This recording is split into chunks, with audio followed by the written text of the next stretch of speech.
السلام علیکم اسٹوڈنٹس، جیسے آپ کو معلوم ہے اپنی پچھلی ویڈیوز میں ہم نے جو چیپٹر سٹارٹ کیا تھا اس کا نام تھا پیٹرولیم کی کہانی.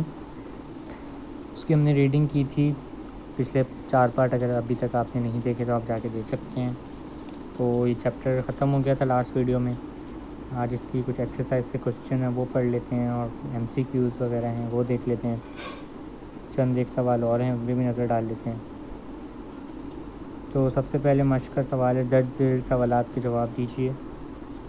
نمبر 1 ہے، زمین سے نکلنے والے خزانوں میں پیٹرولیم کی کیا اہمیت ہے؟ پہلا سوال ہو گیا ہمارے پاس. دوسرا، پیٹرولیم قدیم دریافت ہے، 2 حوالے دے کر ثابت کیجیے. سوال نمبر 3، قدیم دور میں پیٹرول کس طرح استعمال کیا جاتا تھا؟ نمبر 4، رسوبی چٹانیں کیا ہیں اور یہ کیسے وجود میں آتی ہیں؟ نمبر 5، موجودہ دور میں پیٹرولیم کی کیا اہمیت ہے اور اس کے کیا کیا استعمالات ہیں؟ نمبر 6، پیٹرولیم کی تلاش کے لیے کس قسم کا علاقہ موزوں ہوتا ہے؟ ابھی ہم نے لاسٹ میں ہی پڑھا ہے. اس کے تقریباً 4 طرح کے علاقے انہوں نے دیے تھے، جہاں گنبد ہو، پتھریلا ہو، جہاں ریت جمع ہوتی ہو، اس طرح کا. لاسٹ بالکل سیکنڈ لاسٹ پیج پہ لاسٹ میں اس کی پوری ڈیٹیل ہے. اچھا، سوال نمبر 2 ہمارے پاس ہے، نشاندہی کیجیے کون سے الفاظ مذکر ہیں اور کون سے مؤنث ہیں. الفاظ ہمارے پاس ہیں مسام، چٹان، تہ، شکن، دریا، سبب، تفصیل، بناوٹ، تالاب اور قوت. سوال نمبر 3 ہے ہمارے پاس، درست جواب پر صحیح کا نشان لگائیے. بابل کے قریب تیل کے چشمے کا ذکر کرتا ہے زینوفون، مارکو پولو، ہیروڈوٹس یا واسکو دی گاما. تو یہ ہے ہیروڈوٹس. جواب نمبر ج.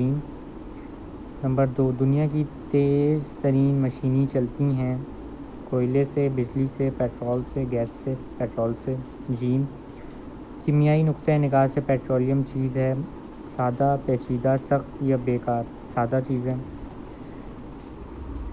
نمبر 4 ہے ہمارے پاس، جہاں تیل پایا جاتا ہے وہاں چٹانیں ہوتی ہیں بھری بھری، پتھریلی، نرم یا مسامدار؟ وہ دال ہے ہمارے پاس، مسامدار. نمبر 5، جہاں تیل ہوتا ہے وہاں ضروری نہیں ہے کہ ہوتی ہو مٹی، گیس، چاندی یا آکسیجن. تو گیس. سوال نمبر 4 ہے، توانائی کے اہم ذرائع کے عنوان پر مضمون تحریر کیجیے. ایک مضمون انہوں نے دیا ہوا ہے، یہ کرنا ہے. سرگرمی میں ہے، طلبہ اپنے علاقے میں ہونے والے کسی سائنس سیمینار میں شرکت کریں گے اور اس کی مختلف فروعات لکھیں گے. اور اساتذہ کے لیے ہے، سبق کے تناظر میں طلبہ کو سائنس کے مضامین اردو زبان میں پڑھنے جانے کی اہمیت و افادیت بتائی. یہ تھا ہمارا ٹاپک. یہ پورا مکمل ہو گیا. اس کے ہم نے کوسچنز بھی دیکھ لیے ہیں. انشاءاللہ نیکسٹ ویڈیو میں اس کے آنسر بھی ہم نکال کے کریں گے سالو.